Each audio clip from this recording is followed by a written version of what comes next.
Could you give like any like a tips like for someone who's never done like Joe Dispenza, like how to navigate your mind, like to heal your gut? Like is it like some sort of like like a visualization, or you need to like go to like this alpha level and just like trying to be calm and just like fulfill yourself like there's a positive thoughts?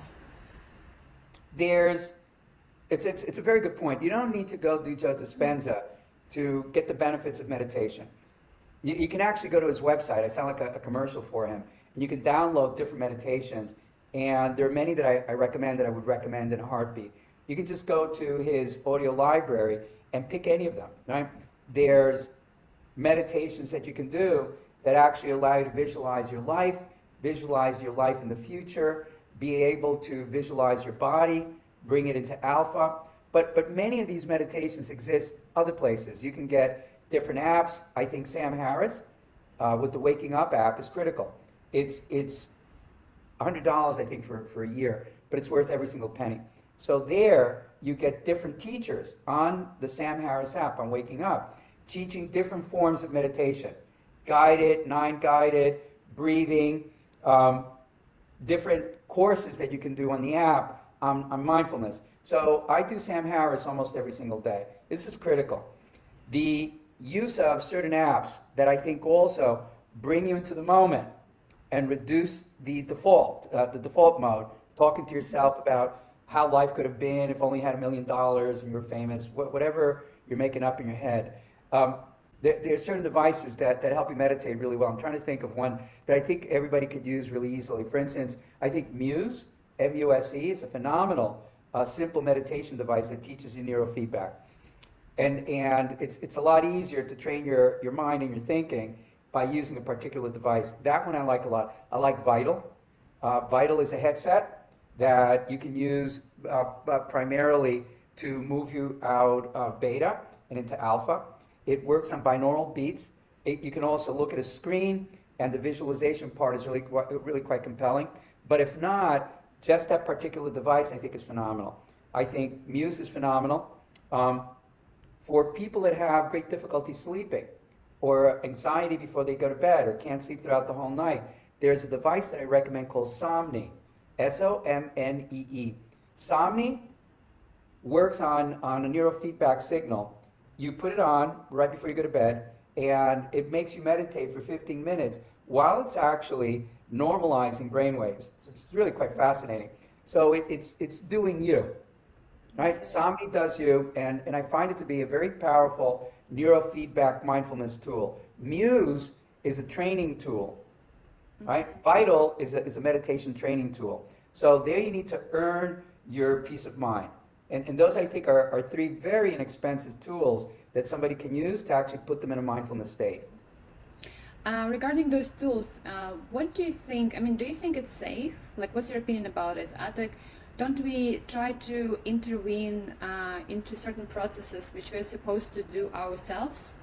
Isn't it something that, because there are lots of devices out there and like definitely Yes. like, they do work uniquely in each own way, but like from someone who's been in this field for a while and so much tech, like do you think it's safe like to put something like around our brain? Because when iPhone appeared, like everyone was very excited, but now like everyone is telling like how it's dangerous to talk over the phone every single time because of like the Sure. radiation, electromagnetic waves around the brain.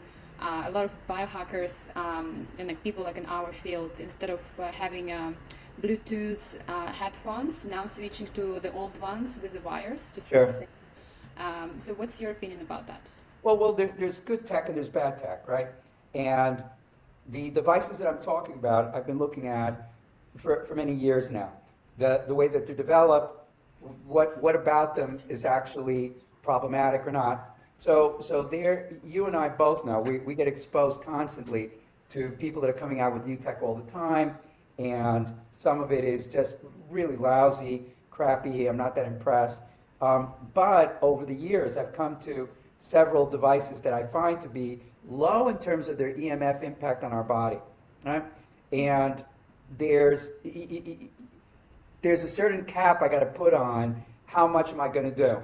Like you could turn off everything at night, including turning off your Wi-Fi, put it on a means by which it can turn on automatically in the morning. So there are people that are that extreme. I mean, everything is controlled in a certain way when it comes to EMF.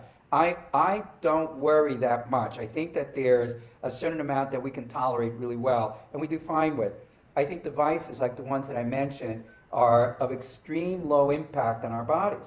So it's the amount of EMF that we can handle. And then there, when you look at more complex systems, Dave Asprey's 40 Years of Zen, or Jim Hart's BioCybernaut, they rely a lot on technology, but its impact on us, those particular frequencies, I think are of very low merit based on the amount of good results that you get. When you do Joe Dispenza, there's no tech at all. You're really just using you. You're using your body weight, your brain weight to produce the result. And you got to learn how to meditate there. Whereas most people don't have the patience, don't have the time. So using a device to get you there, I think is really good for a lot of people as a beginning. Beginning, yeah.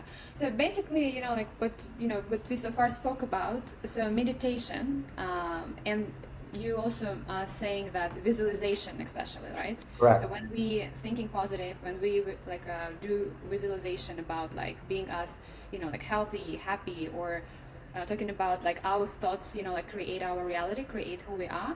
Right. It's like the most powerful tool, and with everything what you've seen, with scientific evidence, you can say like 100% that meditation does affect our way how we feel, our health, how we look. So it does have a huge power today. Yeah, and also there's two apps that I use that remind me every day to think about gratitude, for instance. So I do gratitude journaling every day. I use the 5-minute journal, and that is exceptional because all you're doing really is spending 5 minutes in the morning and 5 minutes at night where you can actually just turn everything off and look at what there's to be grateful for in your day and so on. Because we flip very carefully to complaining. I'm a victim, this happened to me, how could this happen to me?